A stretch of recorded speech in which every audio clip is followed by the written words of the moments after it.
17 तारखेपर्यंत बऱ्याच काही गोष्टी आपल्याला बघावं लागणार आहेत. पुलाखालून बरंच काही पाणी जाणार आहे. डिलिमिटेशनच्या बाबतीत काय होतं हे बघण्यासाठी मी सुद्धा वाट बघत आहे. अनेक लोक वाट बघत आहे. त्यात योगायोगाने आणि दुर्दैवाने त्या ठिकाणी मी आजारी पडलो, त्यामुळे मला तशी ओपनली काय आतापर्यंत भूमिका घेता आली नाही. पण आता जेव्हा डिलिमिटेशनचा बिल पार्लमेंटमध्ये येईल तेव्हा कुठला पक्ष कोणाच्या बाजूने मतदान करेल आणि कुठला पक्ष मतदानाच्या दिवशी गायब होईल हे मात्र त्या ठिकाणी आपल्या सगळ्यांना तुमच्या पक्षाची काय भूमिका आहे? तुमच्या पक्षाची भूमिका, तुमच्या पक्षाची काय भूमिका? बघा, मतदानाच्या दिवशी जास्त महत्वाची भूमिका आहे. उद्या जाऊन भेटतील, कामं करून घेतील, नाहीतर त्यांच्या मतदारसंघाचे नाहीतर शेतकरी च्या रिलेटेड काही कामं ही मोदी साहेबांकडे आहेत असं आम्हाला पक्षश्रेष्ठींकडनं त्या ठिकाणी कळलेलं आहे. शेवटी मतदान ज्या दिवशी होईल त्या दिवशी काय होतं हे आम्ही सुद्धा, जसा अखंड भारत आणि आपला महाराष्ट्र बघणार आहे तसं आम्ही सुद्धा त्या गोष्टीकडे लक्ष देऊन आहोत.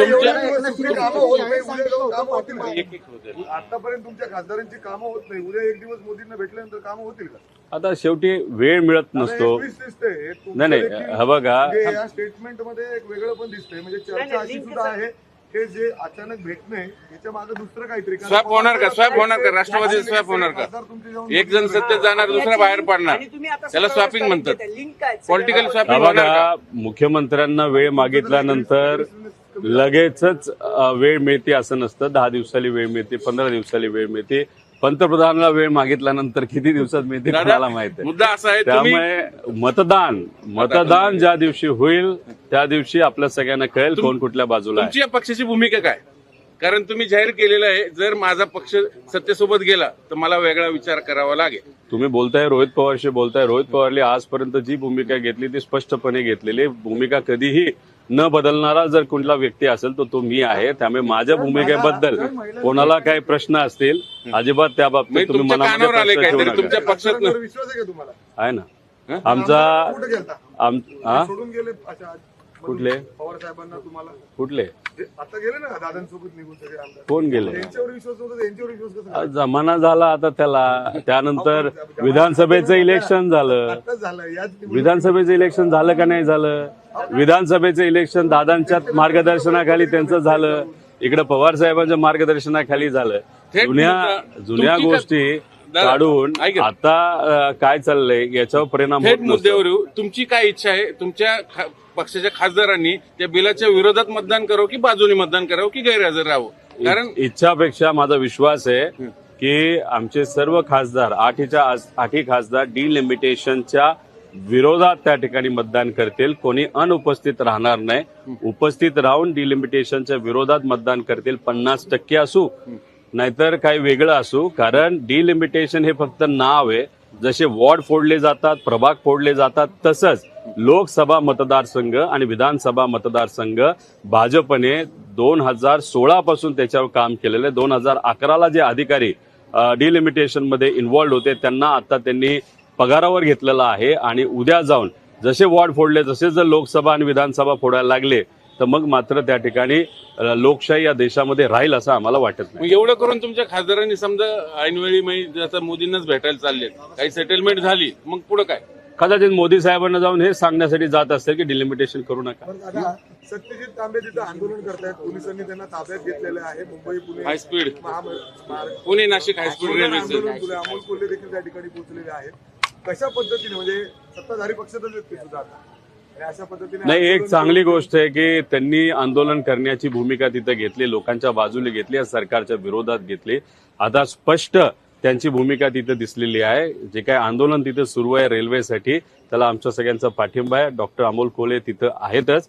त्यामुळे आता असं जाणवत आहे की कुठेही या राज्य सरकारकडनं, केंद्र सरकारकडनं आपल्याला करून घ्यायचं असेल तर आंदोलनाशिवाय दुसरा कुठला पर्याय नाही. जरांगे पंढरपूर तलवारीची भाषा केली. मुख्यमंत्र्यांचं ऐकून कुठेतरी बावनकुळे यांनी प्रमाणपत्र रद्द करण्याचं काम केले असा आरोप देखील करतात.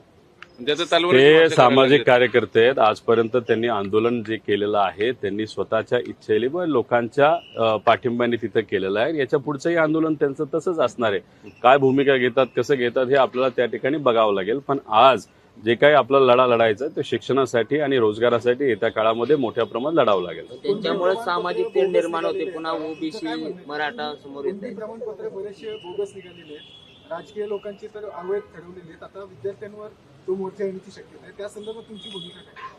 आम्ही सुरुवातीपासून हेच सांगत होतो, जर आपल्याला मराठा समाजाला आरक्षण द्यायचं असेल तर कुठल्याही समाजाला आरक्षण द्यायचं असेल तर आपल्याला पार्लमेंटमध्ये जाऊन तिथं मोठ्या प्रमाणात बदल हे सगळ्यांच्या मतदानाने त्या ठिकाणी करावे लागतील. आणि जर तिथं घटनात्मक बदल झाला तरच आरक्षण आपलं कोर्टामध्ये टिकणार आहे. जे काही गेल्या काही महिन्यांमध्ये वर्षांमध्ये झालं त्याच्यामध्ये फक्त एकच गोष्ट मोठ्या प्रमाणात झाली, एक तर फसवाफसवी झाली आणि दुसरं दोन समाजामध्ये तेढ निर्माण झाला.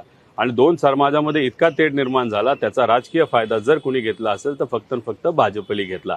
त्यामुळे भाजप कधीही एकोपा बंधुभाव विचारात घेऊन काम करणारा पक्ष नसून तो विभाजन करून, मताचं विभाजन करून आपण निवडून कसं येऊ शकतो. आणि त्यामुळे झालं असं की शेतकऱ्याकडे दुर्लक्ष झालं, विद्यार्थ्याकडे दुर्लक्ष झालं आणि सरकार मात्र आरक्षणाचा खेळ खेळत लोकांना फक्त खेळवत राहिले, मतदान मिळवत राहिले, निवडून येत राहिले आणि त्यात सगळ्यांचंच मोठ्या प्रमाणात नुकसान झालं. आता तुकाराम मुंडेंनी मेडिकलवाल्यांना आणि जे फूड डिलिव्हरी ऍप आहेत ना त्यांच्याकडे त्यांचं मोर्चा वळवलेला आहे. म्हणजे दूध उत्पादनाला फायदा झाला, एकदम उत्पादन सगळे भेसळ कमी होऊन एकूण त्यांच्या कामाला तुम्ही सपोर्ट करणार की त्यांच्या? नाही, तुकाराम मुंडेंचं जे काम चालू आहे ते चांगलं काम चालू आहे. त्यामुळे बऱ्याच ठिकाणी संवादाचे कार्यक्रम त्यांचे सुरू आहेत.